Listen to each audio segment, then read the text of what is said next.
Hi guys, back once again for another video, and this time I'm talking about Cobra Kai, the made for YouTube series. I think it was 10 episodes long. Now, I have to say, I wasn't intentionally looking at the show and going, oh right, that's something that I want to watch. Because I saw the trailer for it, and I've got to be honest, the trailer didn't sell me on it at all. So, what was happening was that I was sort of catching up on shows that people have said, oh, you should give this a look, and I did. I went and watched The Expanse. I've only got 2 seasons of The Expanse, so but I managed to watch those, and I'm enjoying them, by the way. But then I sort of got to the end of it, and I was having a rough night, and I thought, you know what, I'll just crawl under the blanket, I'll just go around on YouTube and have a look, see if there's any videos. And of course the link to Cobra Kai was being what's the term? It was being promoted on YouTube. It was always in my links. So I thought, look, the first 2 episodes are free. Let's give it a look. And just so you know, after the first 2 episodes, they charge for the rest. And if you're in the UK, I think the cost is £1.86 per episode. Also, the episodes vary in length as well, so they're not all the same length show. Some are 25 minutes, some are 35 minutes. They just make the show to however long the story is for that episode, which is quite a good thing, I think. That they're not chained to a time limit, so they don't either have to rush or pad things out. They can just get to the end when they get to the end. So I watched the first episode and it was okay.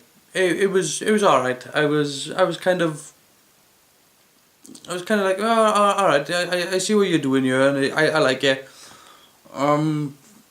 Maybe I'll give the next episode a go. So I finished watching the second episode, and by the time I got to the end of the second episode, they had my money. They had my money. It was, I am into what you are doing. Take my money. Let me enjoy myself. And so I proceeded with episode 3, then episode 4, and then right the way through to the end of the series. Cobra Kai does something I find to be incredible. I wasn't expecting it. It totally took me by surprise. It's an incredibly well put together show, first off. It's incredibly well put together, incredibly well paced. But above all that, it actually adds more nourishment to the original Karate Kid film series. It actually goes back in and explores the original material, which there wasn't a lot of, and if we're being honest about the Karate Kid, it was your basic good guy versus bully story, but they've managed to embellish on that story retrospectively.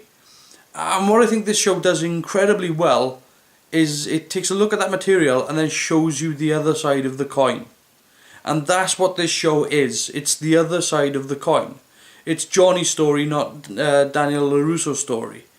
And not only does it pad that out, because you think to yourself, well, you know, the show doesn't, the movies really didn't have a lot of questions left to answer at all. In fact, it didn't have any questions as far as I'm concerned. But what this show seems to do is ask, you know, what is going through the mind of the antagonist in The Karate Kid, and why is he that way? And when you start getting some of those answers, you understand why he's bringing back Cobra Kai. You understand what it really means to him. Particularly, again, spoiler alert, but there's a scene which goes back to when he's a child, and it adds fuel to the notion that he needs Cobra Kai in his life. It helped give him structure, it helped give him discipline, it helped orientate his thinking, it helped him cope with what was happening in his life. Now, it also does this fantastic thing whereby it paints Daniel LaRusso as a bit of a dick. And I've seen YouTube videos on this before, whereby it goes into it. I'm wondering if those must have been some sort of inspiration for this show as a whole. But to see Johnny and get Johnny's side of the story, and what his opinion of Daniel LaRusso is, and why he thinks that way, was not only a lot of fun, but it actually showed you that this guy felt like he's the hero of his own story, that he was the good guy here. And that's very, very important. If you've got a villain, you need a villain who thinks that way. And this must have gone all the way back to when they were making that film. I'm trying to think what the guy's name is. William Zabka is his name, I think. When he was playing the character of Johnny, he actually thought those things through at the time. So even though this show is retrospectively looking at Karate Kid, he had clearly put those things there, seeded those things way back then. And the payoff is now. And it's one hell of a payoff, because the show, it doesn't only, like I said, it doesn't only just deal with the fact that that it's the other side of the coin, and doesn't only deal with, how important Cobra Kai is to Johnny, but it starts asking questions now. It starts building stuff, and there's so many threads loose. At the end of this, it wraps this story up nicely, but it also throws out a ton of threads. This story can go this way, it can go that way, it can go that way, it can go that way. There's so much to do now. Like, this show is going to have season 2, it's going to have a season 3. If they don't cock it up, it'll be going in for 5 years at least. Provided that they don't, stuff it up. This show has plenty of legs. I was amazed at that. Like I said, there was nothing left to ask for when it came to Karate Kid. There was nothing left to do. It had all been done, all been said. No, it hadn't. No, it hadn't. And to take such a fresh perspective on this was very good. I loved not only the flashbacks that we got in the show, because some of the flashbacks that we get are from deleted scenes, and some of them are from other camera views that we never got to see. So that was done brilliantly. But I think one of the things that this show does as well is that it starts building the narrative around the kids, and it's sort of saying, look, if you've got this shit as a parent, don't pass it down to your kids. Okay, if these are your problems, these are your problems. And you kind of get a little bit of exploration of that in the story between Johnny and his son, and Daniel LaRusso and his daughter. So, and there's this point whereby, and I'm going to bring this up, there's this point whereby it's a shit writing trope, and I really hate it. And it's this whole thing of, I have to keep this a secret for the best of intentions. I absolutely hate that writing trope. This show takes it and kind of makes it work. It kind of, yes, it's a little bit of a theme in the show, but it's part of an undercurrent subplot, and all it does is put more fuel on the fire. It does it in such a way whereby, even though I object to it, and I was like, I can't believe they're doing this again. Not this show specifically, but the writers for this show, I can't believe the writers are doing this. It worked. It absolutely worked. Even though I disagree with that sort of style of writing plot, it was so subtle, and it made sense why she wasn't going to say anything. But there's so many layers. It adds layers to the Karate Kid. Imagine that, Karate Kid has layers. What the hell am I watching when Karate Kid had, it was such a simple film. Karate Kid, Karate Kid 2, Karate Kid 3. They were so simple, straightforward films that you think that there's absolutely nothing to explore. And man, this show just slapped me around the face and went, wake up. Wake up and enjoy this, because this is really good stuff. And it has a great soundtrack. It has some really touching moments. It adds more weight to the characters.